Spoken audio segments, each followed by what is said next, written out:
Olá pessoal, espero que esteja tudo bem com vocês. Hoje então a gente fala sobre uma corrente de filosofia contemporânea chamada de o existencialismo. Então é uma corrente que se tornou muito popular, principalmente na França, mas não apenas lá, né? Isso vai tomar conta dos ambientes acadêmicos das décadas de 60, 70 em diante, e que tem alguns nomes, né, muito importantes, não só na filosofia, mas também para a literatura, para o teatro, né? Então você tem aqui talvez o mais conhecido deles, que foi Jean-Paul Sartre, um dos mais famosos, a Simone de Beauvoir, que, né, além de ser considerada uma existencialista, é também considerada assim a madrinha, digamos assim, do feminismo, né, uma das principais escritoras do feminismo, o Soren Kierkegaard, que a gente vai falar sobre ele hoje, e também o Albert Camus, que é, além de tudo, um grande escritor, vencedor do Prêmio Nobel de Literatura, e eu sempre indico um livro dele chamado O Estrangeiro, para quem tem interesse sobre essas temáticas, quer começar lendo algo, não digo tranquilo, mas uma leitura bem agradável, assim, esse livro é essencial, um livro fininho, assim, você lê numa tarde, mas é muito bom, muito profundo em termos de conteúdo. A filosofia da existência, ela, como o nome diz, né, ela vai tratar a vida, a existência, como um valor filosófico primordial, né, como aquilo que deve ser defendido acima de tudo. Então, a existência é entendida aqui como algo que deve ser afirmado, né? A vida deve ser vivida em termos tanto daquilo que ela tem, digamos assim, de positivo, né, de prazeroso, como também aquilo que ela tem de sofrimento, né, como sendo algo que faz parte de dentro dela. E você tem dentro dessa tradição uma corrente mais cristã e uma corrente ateia. Né? Então, aquela corrente cristã, obviamente que a diferença dela é aceitar o divino como parte da própria existência, né? E a relação do homem com o divino como parte da existência. Enquanto que a corrente ateia, obviamente por não acreditar em Deus, né, não vai considerar o elemento religioso, o elemento da divindade dentro da existência. A gente fala hoje sobre o representante da corrente cristã, que é o Kierkegaard, que é um filósofo da Dinamarca, né, do século XIX, e é considerado o primeiro existencialista de todos. Então, Kierkegaard vai ser conhecido também por uma vasta produção filosófica, escreveu muitos textos, muitos livros. Ele dizia que nunca ia passar, né, a partir de determinado momento, um dia da vida dele sem escrever pelo menos uma linha. Então, a gente tem aí uma grande produção que aos poucos está sendo traduzida para o português, né, visto que são poucas pessoas aqui no Brasil que dominam a língua dinamarquesa e que por isso tem criado um grande interesse sobre ele nos últimos tempos aqui no Brasil. Então, as temáticas que vão ser abordadas pelo Kierkegaard, elas giram em torno principalmente de duas coisas: da religião cristã e da estética. São dois temas principais da filosofia dele. Então, falando rapidamente sobre quem ele é, né? Então ele nasce em Copenhague em 1813. Ele vai ter uma formação cristã de certa forma exagerada por parte do pai dele, que exercia uma influência muito grande na personalidade dele, principalmente assim com uma forte carga de angústia, né, de uma questão assim muito da culpa cristã, vai ficar muito presente, né, na formação do caráter dele. Ele vai crescer com muitos escrúpulos com relação à sexualidade, por exemplo, vai ser um grande tabu na vida dele, e aos poucos ele vai desencantando-se, né, dessa figura paterna, que foi bem complicada na vida dele. Em 1823 é quando nasce a Regina Olsen, que vai ser super importante para o futuro dele. Em 1830 ele ingressa na universidade, começa a estudar filosofia. Em 34 houve a morte da mãe dele. Em 1837, ele acaba tendo um encontro com essa, né, acaba conhecendo a Regina Olsen e é o grande amor da vida dele. Se tornaram até noivos, mas não concretizaram o casamento, né, ele não foi para frente. Em 38, o pai dele acaba falecendo. Em 1841, ele está no auge da carreira acadêmica dele, né, escrevendo várias teses, dissertações. Ele acaba rompendo o noivado nessa época. Alguns anos na frente, né, ele vai ter uma briga pública com a igreja oficial lá na Dinamarca, visto que ele tinha uma visão muito particular sobre o cristianismo, né, e acaba falecendo em 1855. Como eu havia dito, a Regina Olsen foi fundamental, né, no entendimento dele sobre as questões relacionadas às paixões. Então ele vai escrever muito sobre isso também. Tem um livro chamado Diário do Sedutor, onde basicamente ali é uma reflexão, né, sobre o amor, sobre a paixão, algo tipo assim. Então, para quem tem interesse de ter uma visão mais filosófica sobre essas coisas, o Kierkegaard tem algo a oferecer nesse sentido. Embora seja sempre algo muito envolto assim, de melancolia, de angústia, que são temas muito presentes na filosofia kierkegaardiana. Uma coisa interessante sobre ele, que você não vê isso acontecer muito na filosofia, é que ele era um escritor que usava pseudônimos, né, falsos nomes. Então, muitos textos que ele escrevia, ele não assinava com o próprio nome, mas com esses personagens criados por ele mesmo. Em alguns casos, inclusive, ele chegava a escrever obras conflitantes, obras que diziam uma ao contrário da outra, usando esses personagens, né, que eram muitas vezes ele fazia esse exercício de se imaginar como uma pessoa que está pensando algo diferente desse outro personagem aqui. Quando se compara, por exemplo, o Johannes Clímacos com o Anticlímacos, que o nome já diz tudo, né? Então ele fazia esse exercício de escrever uma tese em um livro e depois escrever o outro por puro exercício, pura brincadeira, dizendo o contrário do que ele havia dito ali. Então é uma coisa rara na filosofia, mas que ele acabou fazendo. É... Sobre a filosofia da existência, né, sobre esse tema, aqui é bem importante entender que o Kierkegaard fez parte daquela tradição de filósofos posteriores a Hegel, que acabou influenciando muita gente do século XIX.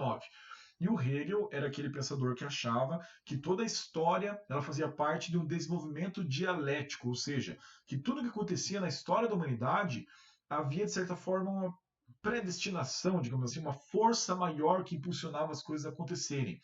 Só que para o Kierkegaard, a existência individual ela não pode ser explicada por nenhum sistema.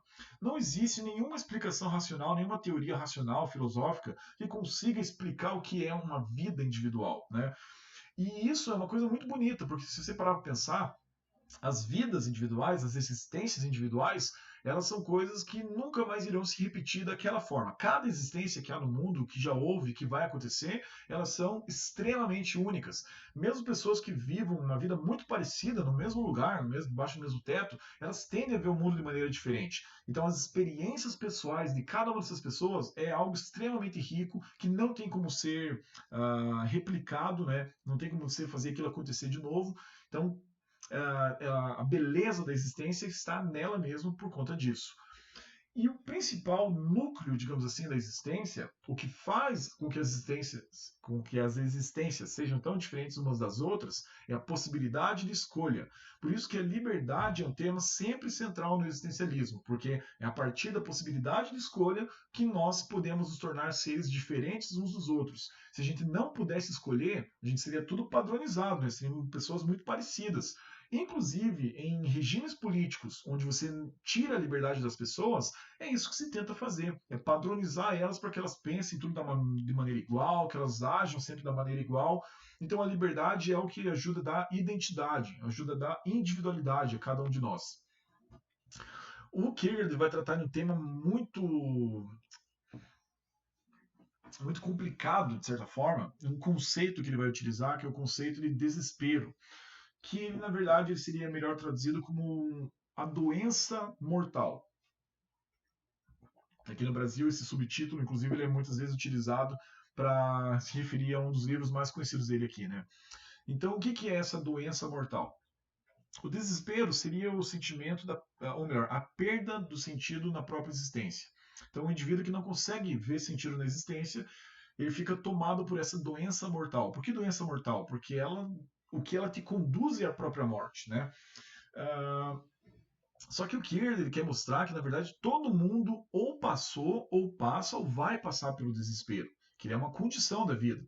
Você perder esse sentido é uma condição para você compreender que esse sentido ele não está na própria existência, digamos assim, não é uma coisa que você vai encontrar, você vai criar. Lembra que eu falei que para Kierkegaard, além do cristianismo, a estética era muito importante? Pois bem, a vida para ele é uma obra de arte. Então a vida, ela pode, através dela, você pode encontrar esse sentido, já que ele não está pronto. Não é uma coisa que você vai encontrar em algum lugar, que alguém vai te explicar qual é. O sentido da tua existência, ele só pode ser criado por você mesmo. Você que vai dar um sentido para ele. Mas quando a gente não consegue encontrar esse sentido, a gente cai nessa sensação, nesse chamado desespero, né? Que muitas vezes ele pode ser entendido como uma pessoa que tem uma visão distorcida sobre si mesmo, uma pessoa que não aceita a si mesma, né? Então ele usa a expressão viver a morte. Por que viver a morte? Porque é uma existência que está se tornando cinzenta, no sentido de que é como se a morte já estivesse dentro da própria vida, né? Não é que a pessoa está morrendo aos poucos, mas a morte já está. É uma vida que simplesmente o cara está ali vivendo, mas não está existindo de fato. E para Kierkegaard, a existência tem vários estágios, na verdade. Como assim? Algumas pessoas, elas vivem um tipo de vida que é marcado pelo que ele chama de estágio estético. Então, uma vida dedicada ao quê? Às paixões, às vontades, às sensações, às experimentações. E isso é um tipo de vida, né? Outras pessoas dedicam sua existência ao que ele chamou de estágio ético.